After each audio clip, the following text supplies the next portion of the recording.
Natatandaan niyo po ba? Nung kayo ay mga teenager. Hello?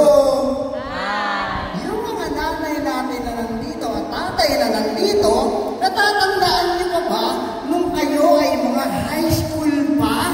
Yes! Naaalala niyo pa yung itsura niyo nung panahon na yon? Naaalala niyo pa? Balikan niyo saglit. Ano pa yung ginagawa ko nung panahon na ako ay na 13 to 16, 21 years of college, ganyan. Natatandaan niyo pa yung itsura niyo? Okay? Tatandaan niyo pa. Sige nga po! Habang sa pagkakataon na ito, okay? Pinig mo kayo sa akin, ha? Yung natatandaan yung itsura na yan, kayo, Sister, Remy, naalala pa nung bata ka pa. Madam and Tito, natatandaan pa nung high school ka, nag-aaral ka doon sa Palawan. Nagsasakanggula siya, sakanggula. Okay? Matayot ang lipad ng sakanggula ni Tito. Okay. Ngayon, tayo tayong lahat, punta po tayo doon sa gitna. Magiging bata tayo ulit. Punta po tayo sa gitna. At alam ko, nung bata pa kayo, pinangarap nyo rin maging isang artista. Amen? Kanya lang, mayroong pagbabago. May idadagdag po tayo. Kapag si Sister Rosita nag-model, nakita niyo naglakad, yung lakad na hindi nyo na pwede gayahin. Okay?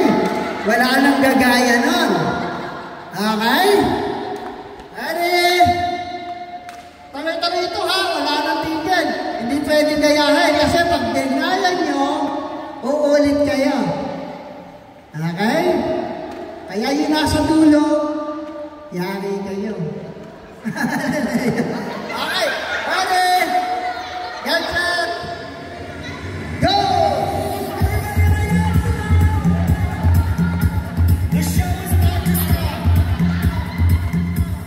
Magandang gabi, ako po si Rosita Nagonzad. Pag may tiyaga, may nilaga. You have to show them how to look or give a look. Face it. Beautiful. No one. Good evening to everyone! My name is Agnes Balbin.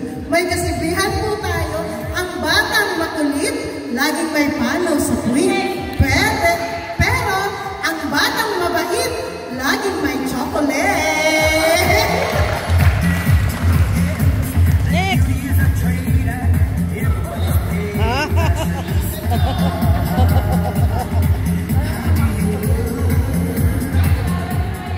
Magandang gabi sa ating lahat. Ako po si Remedios de Castro. Wala pong kasabihan nila.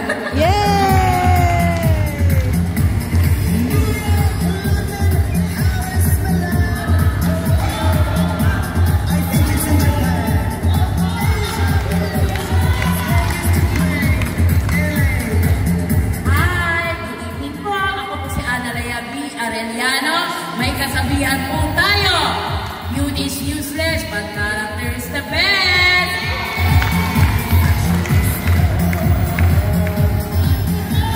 Next. Hoy! Hi!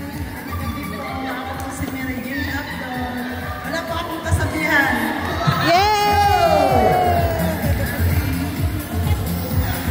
Brother Bipino!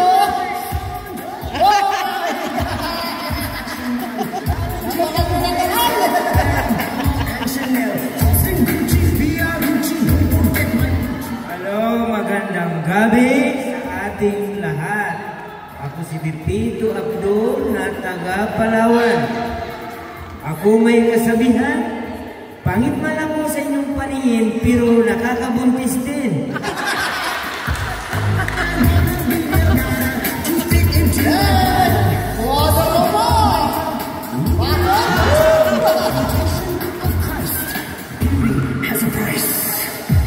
Wak-wak.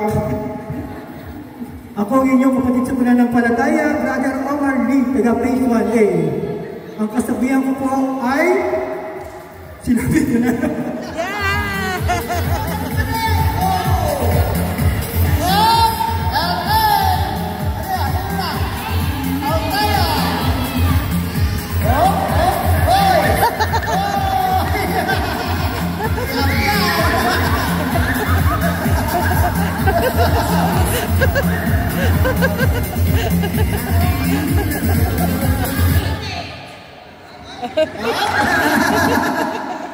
Hello everyone, my name is Kelvin Cercado of Don, 1620 Philippines!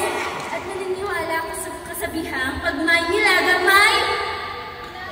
No! Pag may nilaga may... Hindi, may ulam kayo. Thank you!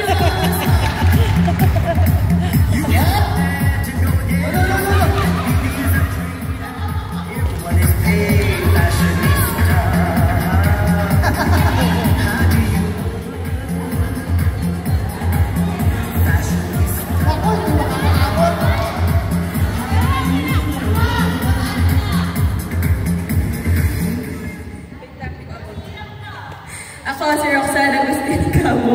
May kasabuhan. Pag pinato ka ng tinapay, kumuha ka ng palaman.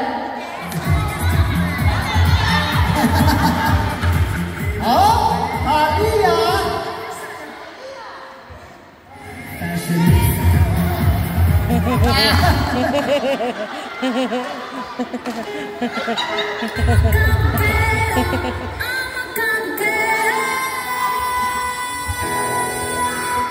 Magandang gabi po. Ako po si Talia Jane D. Corteros at naniniwala sa kasabihan na pag nagwalis ka sa gabi, lalabas ang swerte. Ang labas ang kalat. Next! Pasok! Ay ka!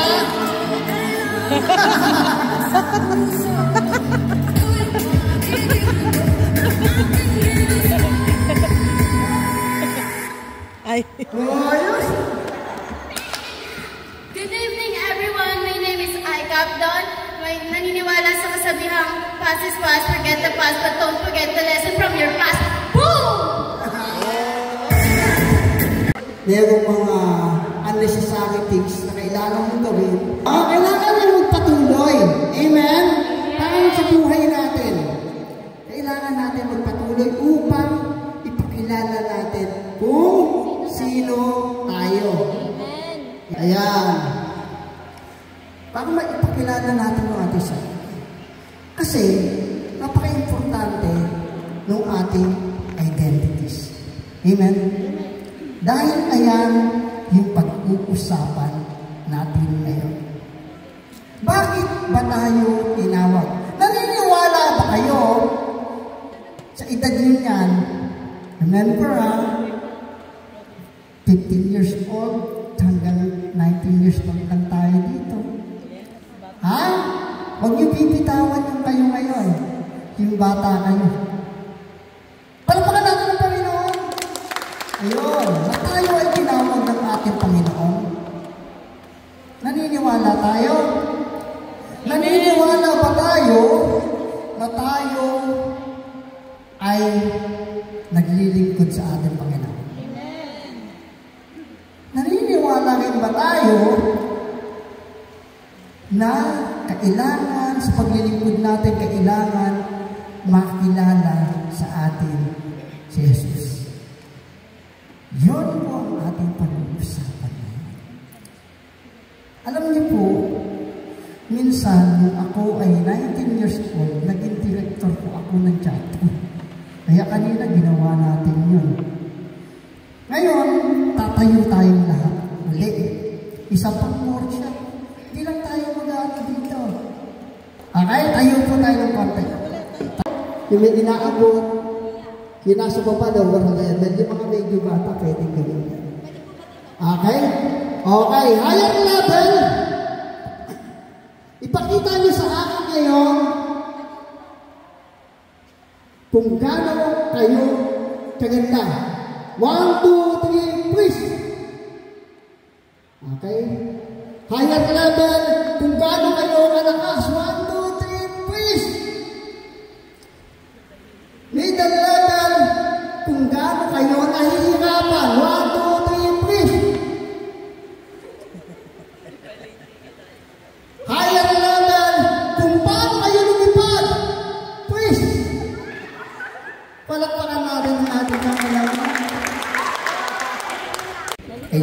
lumaki? Naging question din ba sa buhay niyo yan? Sino ba ako? Bakit ako nandito? Ano yung layunin ko sa buhay? Ano ba yung sinasabi ng mundo? Ngayon, ano ba sinasabi ng social media? Marami tayong iba't ibang pinakikita. Amen? Pero ayun ba talaga tayo? It's depend kung ano yung feeling natin. Depende din kung ano yung edad natin. Nandun tayo makakasama. Tama? Kasi sa edad nyo ngayon, iba pa yung iniisip ko. Wala pang responsibilidad. Pero pagtanda nyo, iba na naman ang iniisip nyo. Ngayon, pakibasa na yung nasa harapan. Who am I? Yung ano na po, What's my purpose? Yan, yung tatlo. Who am I? Who am I? Why I am here? What's my purpose? Depende kung ano yung nararamdaman natin, kung paano nagiging ayun yung pagkatao natin. Kasama nung lipunan, kinalalakihan natin. No? Minsan doon tayo nagdidesisyon. Ano sinasabi ng lipunan? Ano sinasabi ng ating sa tahanan? Ano sinasabi ng kaklase ngayon? Social media. Amen? Amen. Sa pagkakataon na yun, depende rin sa edad. No? Next natin. Yan. Ito po yung pattern of 7.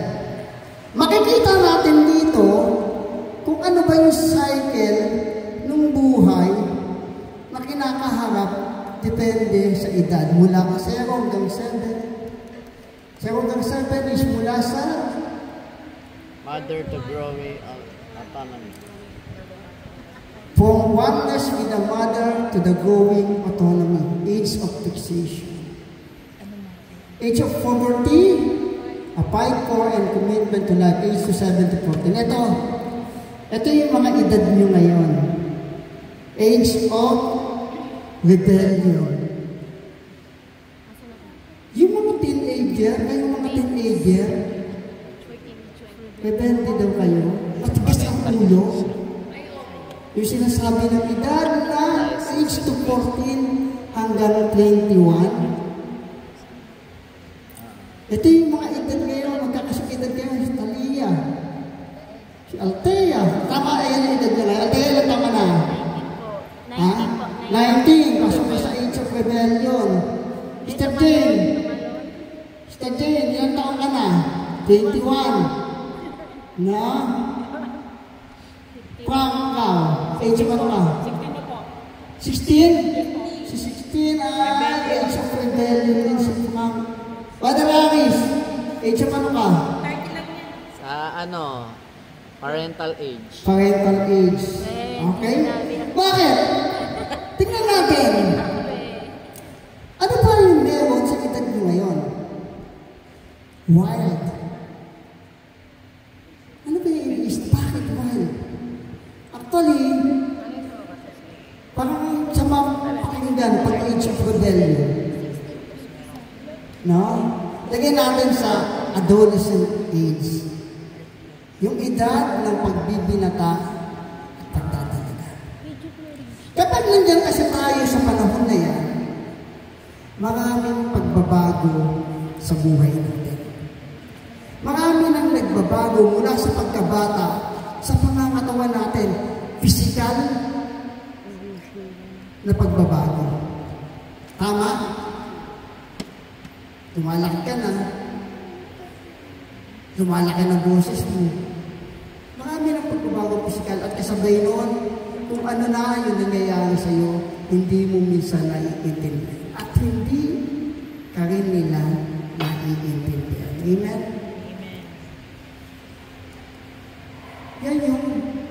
waging hormones. Diba? Tapos, karaniwan sa edad din na yan, nagkakakas ka na. Uy, Sister Remy, hinukas mo, Sister.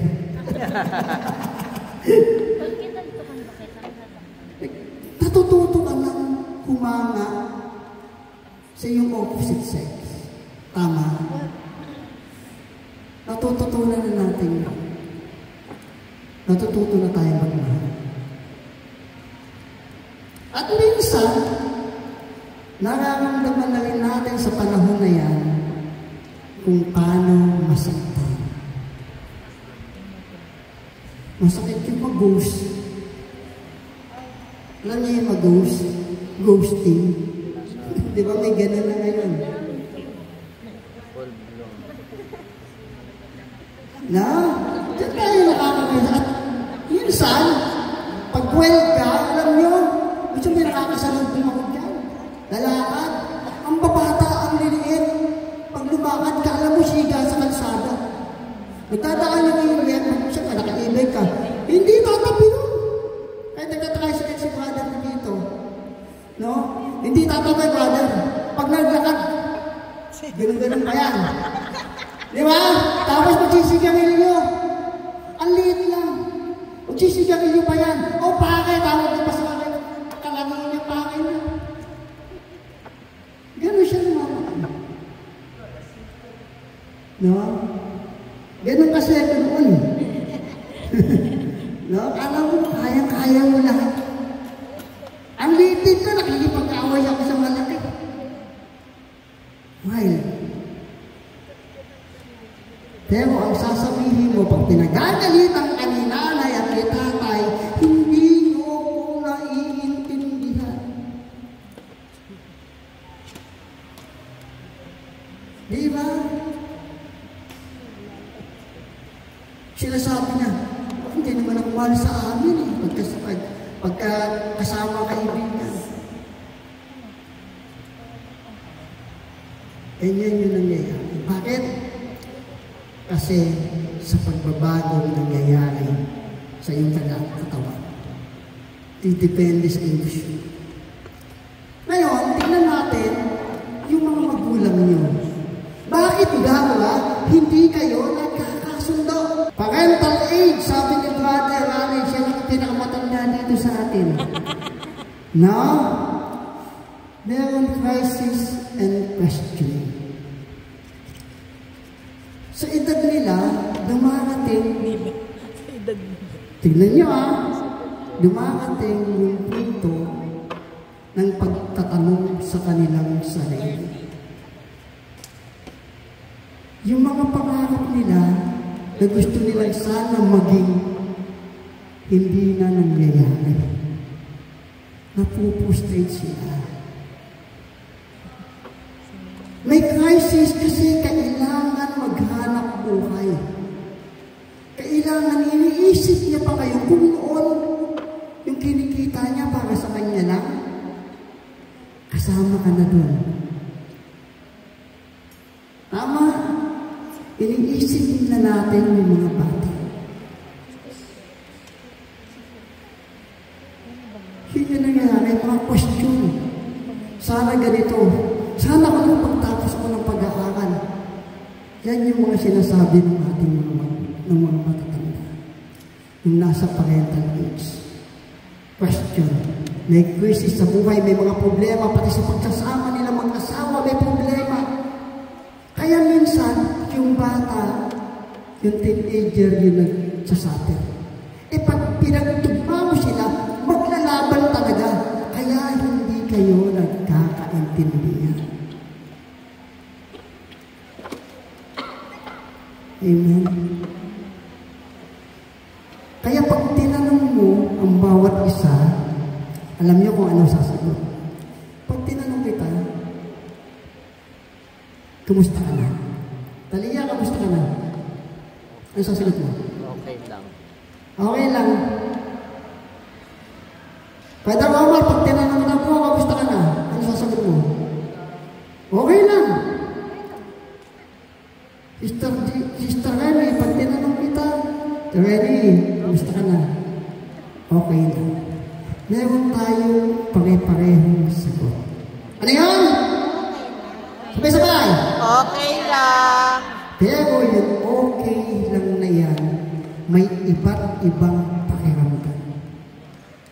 Okay lang. Kaya ko pa naman eh. Hindi nga lang sinabi sa'yo. Okay lang. Wala na nga kami makain. Okay lang. Ang hirap naman ang buhay. Okay lang, masaya ako. Okay lang, wala akong sakit. Di ba? Nakatago sa salitang okay lang. Kung ano yung nais natin sabihin. Amen? Palakpakan nga po natin ang ating Panginoon. Ikaintindihan nila kung bakit nangyayari doon. Masabi ko na sa tatay mo yung gusto mo siya.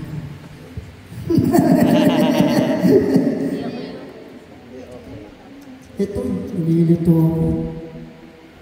Pero kahit anong edad ka ngayon, bata ka man yung kanina, lolo ka man, nandun na.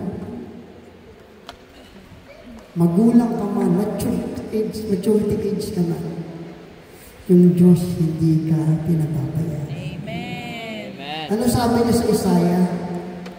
Pakibasa nga po natin, basa.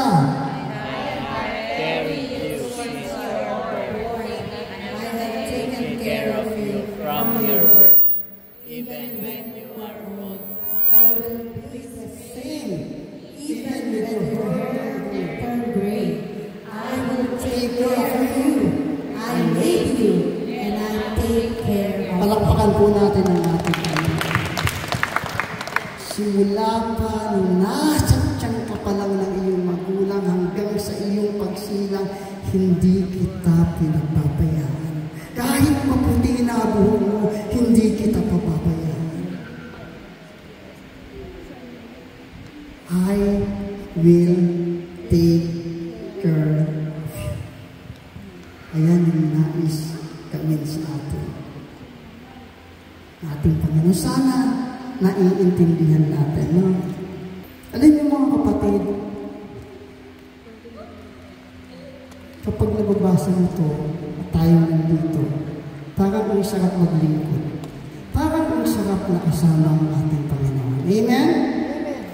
Pero ang paglilingkod ay hindi madali. Amen? Yes. Hindi madali yung paglilingkod. Kailangan handa ka. Tama? Amen. Kailangan sa paglilingkod, prepared ka. Handa ka. Pero Father Bo, hello? Hi! Nung tinawag ba yung mga alagad, prepared sila? Hindi. Bakit sabi ko, dapat handa ka?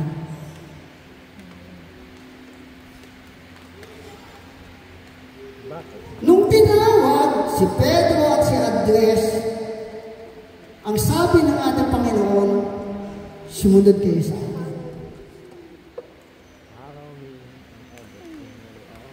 Ano ang ginawa ni Pedro? Sumunod.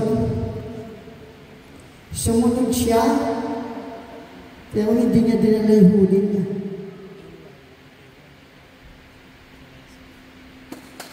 Nakita niya, alam niya na may gagawin si Jesus sa buhay niya. Ang ginawa niya ay, ano? Nag-desisyon. Nag-desisyon. In that moment, nang tinawag siya ng ating Panginoon, siya ay nag-desisyon. Susunod ako. Tayong mga nandito, mga kabataan, ayan yung kailangan natin. That the point. Kailangan natin magdesisyon na sumunod sa Jesus.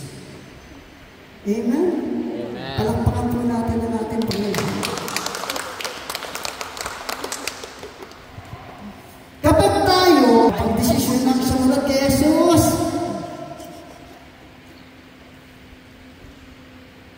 anto, yun. Our identity in Christ.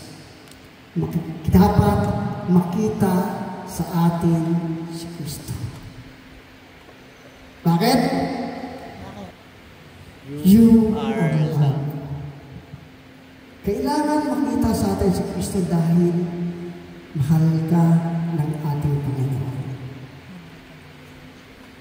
Pinatunayan ng Diyos yung pagmamahal niyang yan, inialay niya yung kanyang anak. Bibigay niya si Kristo sa iyo. God, sa Roma 5:8, God demonstrates His profound love for us even in our imperfection. Finishing you, Finding your identity in Christ connects you to be a connect you to a community of believer to love and serve. Dahil ikaw ay mahal. Pangalawa, you are chosen. Dahil pinili ka ng Diyos. Kaya ka nandito ngayon, kaya ka nagdesisyon kasi ikaw ay pinili ng Diyos. You are deliberately selected by God for His purpose. Pinili ka ng Diyos. Ikaw ay bagong nilalang. Kapag pinili natin sumunod sa tawag ng ating Panginoon, ikaw ay nagiging isang bagong nilalang. Nawawala na daw yung dati mong pagkatao. Nagiging bago ka. Amen. Sunod, ikaw ay God workmanship. Dahil kay Jesus, kaya tayo narito ngayon. That's the purpose of our life. Ang makilala, mahalin si Jesus sa mundong ito at makasama siya sa habang buhay. Amen? Amen. Yun yung dahilan ng ating buhay. Para malaman mo sa sagot kanina, ano ba yung purpose mo? Na kay Jesus lahat yung kasagutan ito. Amen? Amen. Pag sinabi kong Katoliko, ako'y Katoliko, ano sasagot niyo? Kristiyano ako. So dapat, bilang mga kabataan, bilang tayo na nagnanais sumunod sa Diyos, kailangan magliwanag tayo. Amen. Makita sa atin yun. Tama? Kasi, hindi mo pwedeng itago pag nasa iyo si Jesus. Kailangan mabuhay ang iyong pagkatao, sa iyong pagkatao sa Jesus. Alam natin itong gospel na to. Sa Mateo 5:14-16, you are the light of the world. Now built on a hill cannot be hidden. Neither do people light a lamp and put it under a bowl. Instead, they put it on a stand, and it gives light to everyone in the house. In the same way, let your light shine before others, that they may see your good deeds and glorify your Father in heaven. Dapat daw makita yung limling ng bawat isa sa atin. Amen? Amen. Una, anong sabi? Let your light shine. Bilang isang Katoliko, kailangan mamuhay at maisabuhay natin si Jesus. Sabihin natin, paano? Yan ang una. Let your light shine. Dapat nakikita ito sa iyo. I see you. Diba? Dapat nakikita ito sa iyo. Be bold in faith and light. Dapat tapang. Dapat ipinahayag mo ang iyong pananampalataya at pag-ibig. Dapat nararamdaman. Sabihin natin, I feel you. I feel you. Your identity in Christ lead to purpose-led action. Dapat may direksyon. Diba? Dapat may direksyon. At yung direksyon na kay Jesus yun. Bakit? Siya yung daan, ang katotohanan at ang buhay. Go, go, go. No? Go, go, go. Yung tayo mga kabataan, sige, go. Go lang. Next. Use your gift to serve. At marami tayo mga kaswerte. Dapat ang gift napapakinabangan. Hindi itinatago. Push mo yan. Pag may gift ka, push mo yan. Ngayon, alam niyo na ba kung bakit tayo narito? Kung babalikan natin mula kanina, nag-umpisa ng kaninang alauna. Alam niyo na kung bakit tayo narito? Bakit kayo narito ngayon? Bawat isa sa atin ay narito. Kasi, call to serve. Tinawag kayo para maglingkod. Kaya kayo nandito kasi tinawag kayo.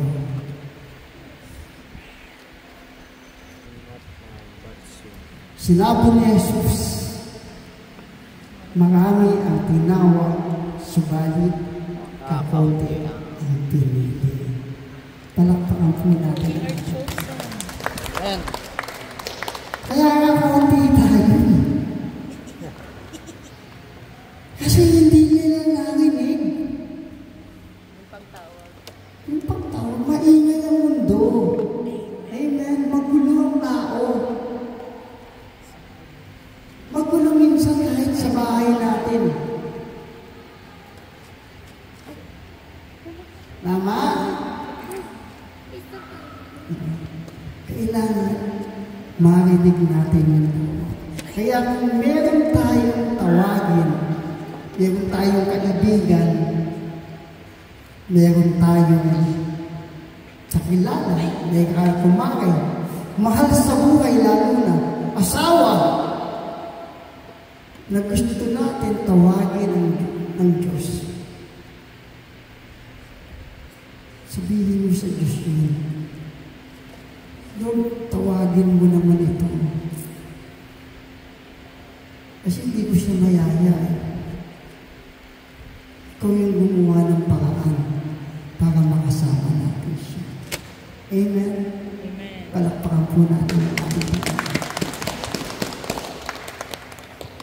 Kaya't ang pananampalataya ay bunga ng pakikinig. At ang pakikinig naman ay bunga ng pangangaral kay Kristo. Amen? Kung gusto natin makita sa atin ang Diyos, makinig ka sa mga taong tumatayo sa harapan.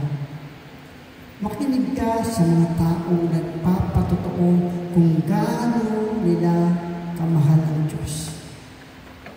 Makinig ka kay Padre.